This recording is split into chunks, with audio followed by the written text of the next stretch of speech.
दोस्तों नमस्कार, मैं उपेंद्र यादव। दोस्तों रीट शिक्षक भर्ती 2020 के जो 90-10 का जो वेटेज हुआ है, हम पिछले 3 साल से संघर्ष कर रहे थे। 7 जून 2019 की वो तारीख मुझे आज भी याद है कि अशोकनगर थाने में हमें 85 लोगों को जेल में जाना पड़ा था। पूर्ववर्ती सरकार में राजेंद्र राठौर यूनुस खान की अध्यक्षता में जो कमेटी बनी थी उसमें भी हमने मजबूती से मांग उठाई थी, लेकिन हमें सफलता नहीं मिली। लेकिन जब कांग्रेस सरकार को समर्थन दिया तो हमने घोषणा पत्र में रीट की विसंगतियां दूर कराने की उनके घोषणा पत्र में हमारा मांग शामिल करवाई। उन्होंने शामिल किया कि हमारी सरकार बनेगी तो हम तमाम विसंगतियां दूर करेंगे। दोस्तों एमए के आधार पर बीएड करने वालों को भी हमने शामिल करवाने की मांग रखी थी, कॉमर्स वालों को भी शामिल करवाने की मांग रखी थी, लेकिन एमए के आधार पर बीएड करने वालों को शामिल नहीं किया गया, जो बड़ा दुखद घटना है। उनको शामिल करना चाहिए। जो वेटेज वाली जो हमने लड़ाई लड़ी थी, क्योंकि स्नातक का 10% होना चाहिए, हालांकि हमने तो 5% के लिए कहा था, लेकिन उन्होंने मना कर दिया था कि 5 नहीं हो सकता। और लगातार आपको वीडियो के माध्यम से, ट्वीट के माध्यम से आप लोगों को अवगत भी करवा दिया था कि हमारी एक ऐतिहासिक जीत है। क्योंकि दोस्तों ये चीजें आप जानना चाहो सत्यता के लिए तो 24 दिसंबर 2019 का जब 7:30 बजे जब मुख्यमंत्री शिक्षा मंत्री से मुलाकात हुई थी, उसके बाद आज 8:05 का उनसे साथ मेरा वीडियो था। उसके बाद मैं घर आके मैंने लाइव के माध्यम से आपको सूचित भी किया था कि रीट में स्नातक का वेटेज कम होगा और राजस्थान का सामान्य ज्ञान भी जोड़ा जाएगा। जब उस समय मैंने माननीय शिक्षा मंत्री जी को पूछा था, शिक्षा मंत्री जी ने कहा था कि जिस फर्स्ट लेवल पर्यावरण है उसमें हम थोड़ा सा सामान्य ज्ञान बढ़ा देंगे, जिससे राजस्थान के अभ्यर्थियों को ज्यादा फायदा हो, उनको ज्यादा ज्ञान हो।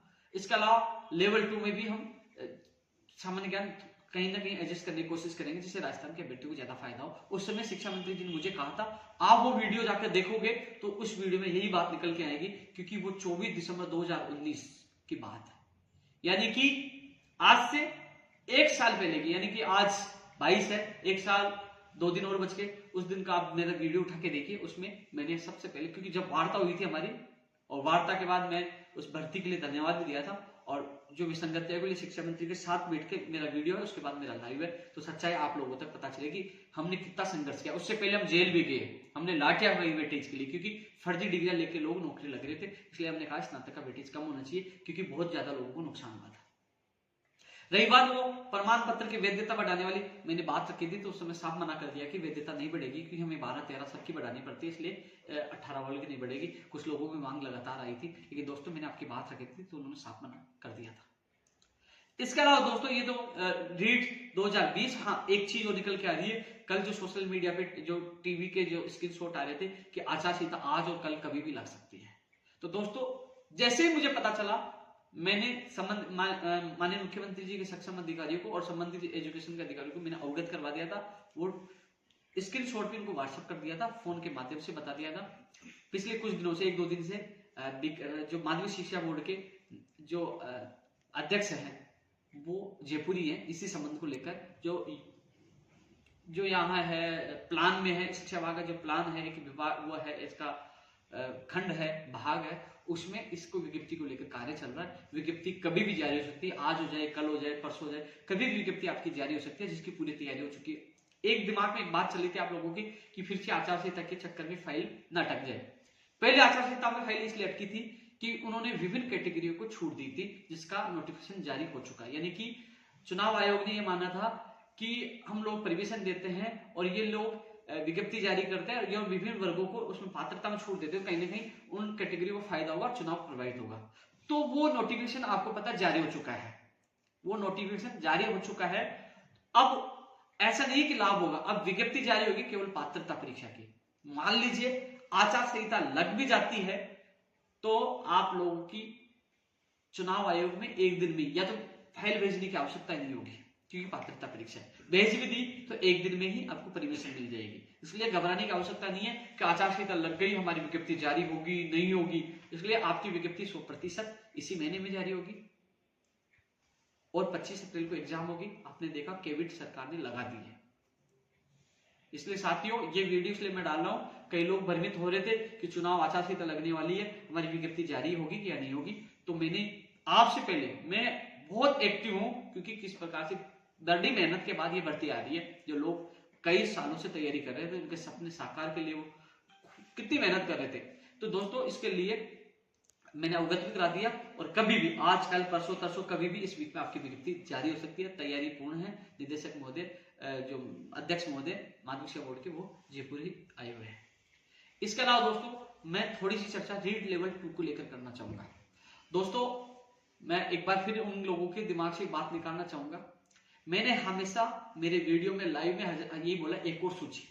मैंने कहीं भी वेटिंग का पक्ष नहीं लिया, न रिसफल का पक्ष लिया। लेकिन इतना जरूर है कि जो हाई कोर्ट ने निर्देश दिया था, न्यायालय ने निर्देश दिया था 2810 जो है और लेवल फर्स्ट की जो भी मेंशन पोस्ट है, उसमें एक भी पोस्ट कम करते हैं तो इन अधिकारियों की तानाशाही बर्दाश्त नहीं करेंगे। सबसे पहले इनके खिलाफ बगावत मैं करूंगा, और हो सके जितनी ताकत होगी, हिम्मत नहीं होगी इनकी सीटें काट ली, मैं मेरे बेरोजगार की एक सीट भी कम करने नहीं दूंगा। हाईकोर्ट में जो आदेश दिए, जिन्होंने बताया एफिडेविट जो 30 सीटें खाली है, उस पर तो सूची जारी होनी चाहिए। और यदि कोई अधिकारी तानाशाही करता है तो खुला चैलेंज है, मैं देख लूंगा उनको। लेकिन जो रिसफल और वेटिंग के लिए आप कोर्ट के आदेश से सूची जारी हो रही है, कुछ लोग धमकी भी दे रहे हैं, जा रहे हैं कोर्ट में भी जा रहे हैं। भैया कोर्ट ने यह कह दिया रिसफल निकाल दिया तो मैं रिसफल वालों को विरोध नहीं करूंगा, और कोर्ट ने यह कह दिया वेटिंग निकाल दो तो वेटिंग वालों को विरोध नहीं करूंगा। मैं किसी का भी विरोध नहीं करूंगा, न किसी का पक्ष में आऊंगा। मेरा काम है एक और सूची जारी करवाना। आपको सोचिए यार, दो पक्ष बने हुए, एक का बोलता दूसरा गाली देता है। मेरी गलती ये थी कि अनशन करना, लाठियां खाना, जेल जाना और सीएम से जिद करके आपकी सूची जारी करवा रहा हूं, और उसके बावजूद भी दो पक्ष बन गए। बस उलझा तो बढ़ती को नहीं, बस इसलिए आप समझिए मैं किसका साथ दूं। हाँ ये जरूर है कि यदि पोस्टेड अभ्यर्थियों को नहीं हटाते हैं, और यदि जो रिक्त पद इन्होंने बताया एफिडेविट दिया उन पदों को नहीं भरते हैं, उन पदों में से यदि कम करते हैं, तो भाई साहब वो मैं बर्दाश्त नहीं करूंगा। ये आप लोगों से मैं विश्वास दिलाता हूं। उसके खिलाफ आवाज उठाऊंगा, और देख लेंगे अधिकारियों को भी तानाशाही करते हैं उनको भी देख लेंगे, क्योंकि हाईकोर्ट में उन्होंने एफिडेविट दिया है, पोस्टेड को हटाने का आदेश भी है। लेकिन जो रिसफल और वेटिंग का जो मामला, प्लीज मुझे बीच में मत घसीटो।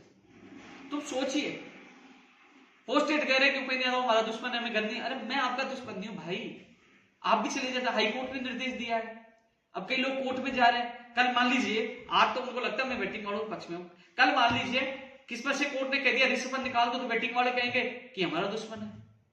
बस कोर्ट खेलते रहना, बस उपेंद्र यादव को कोसते रहना। इसलिए मैं स्पष्ट कह दूं, न मैं वेटिंग का पक्षधर हूं, न मैं रिसफल का पक्षधर हूं। मैंने एक सूची की मांग की थी, सरकार ने निर्देश दिए थे, हाईकोर्ट का निर्देश था कि सारे जो रिक्त पद है वो भरे जाए पोस्टेड को हटाते हुए। यदि उसमें कुछ गड़बड़ी होती है, पद कम करते हैं, पोस्टेड को नहीं हटाते, तो आपके साथ मैं हूं और लड़ाई लड़ेंगे। इसके अलावा प्लीज समझने की कोशिश करिए, मैं किसी को रोक नहीं रहा, भूल जा रहे हैं जाइए। अब जो न्यायालय करेगा, न्यायालय कह दे रिसफल निकाल दे, ये भी कह सकता है कि भैया रिसफल निकाला जाए, तो भैया उनको मानना पड़ेगा हाईकोर्ट का निर्णय। और कोर्ट ये भी कहते कि भैया नहीं, हाईकोर्ट का आदेश की पालना होगी, जो इन्होंने हाईकोर्ट के आदेश की पालना की है, वेटिंग ही निकाली है, तो वो ये निर्णय न्यायालय को करना है। और जो न्यायालय आदेश देगा उसकी पालना अधिकारी को सरकार को करनी है। मेरा काम था एक सूची का आदेश सरकार से लड़ झगड़ के करवाना, मुझे मैं कर रहा हूं। माननीय मुख्यमंत्री जी का आभार है इस चीज के लिए, शिक्षा मंत्री जी का आभार है जो उन्होंने एक सूची का आदेश तो जारी की। शायद पहली बार है जिसकी सूची पहले जारी हो चुकी है, उसकी एक और सूची जारी हो रही। ऐसी कोई भर्ती नहीं है जिसकी 2-2-3-3 सूची जारी हो। शिक्षक भर्ती बता देना एक भी, ऐसा नियम नहीं है, पहली बार नियम, एक अपवाद नियम बना है आपकी 2018। 2016 वाले पूछ ली, सुप्रीम कोर्ट में गए, 17 वाले गए, आपकी भर्ती है, लड़ झगड़ के यहां तक आए। इसलिए ये निवेदन है कि आपस में सामंजस्य बिठाएं, जो सारी सीटें हैं उनको भरने के लिए सरकार को हम सबको मिलकर दबाव बनाना चाहिए, ज्यादा से ज्यादा बेरोजगारों को फायदा हो। लेकिन आपसे निवेदन है, मुझे इसमें ना घसीटे। जय हिंद, जय भारत।